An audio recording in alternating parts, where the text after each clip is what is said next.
আসসালামু আলাইকুম। যে কোনো খাবারকেই সুস্বাদু করার পাশাপাশি এর পুষ্টিও যাতে ঠিক থাকে সেদিকেও আমাদের খেয়াল রাখা উচিত।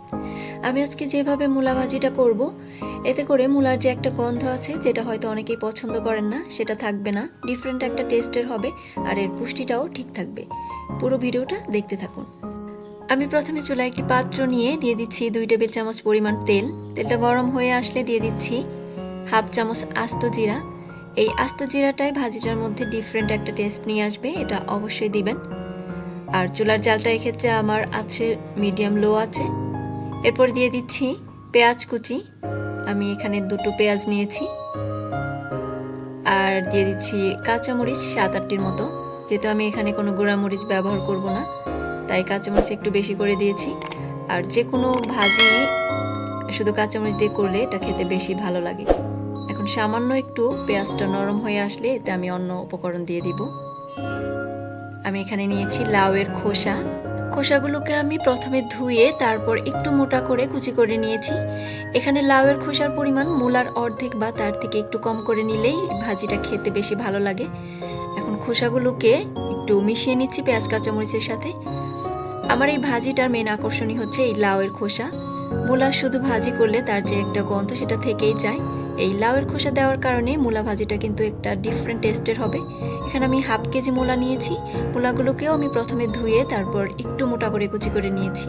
এখন দিয়ে দিচ্ছি হাফ চামচ লবণ আর হলুদ গুঁড়া 1 চা চামচের 4/1 ভাগ। হলুদ গুঁড়াটা অল্প করে দিতে হবে, তাহলে কালারটা খুব সুন্দর আসবে, লাইট একটা কালার আসবে। এখন সব কিছুকে মিশিয়ে নিয়ে আমি ঢাকনা দিয়ে ঢেকে 4-5 মিনিটের মতো রান্না করব। মূলার গন্ধটা দূর করার জন্য অনেকেই মূলার সম্পূর্ণ পানিটা বের করে ফেলেন, এতে কিন্তু পুষ্টিটা চলেই যায়। আমি এখানে মূলা থেকে কোনো রকম পানি বের করিনি। তারপর আমার এই ভাজিটা খেতে খুবই টেস্টি হয়েছে। আর যে কেউ খেলে ধরতে একটু কষ্টই হবে যে এটা মূলা ভাজি।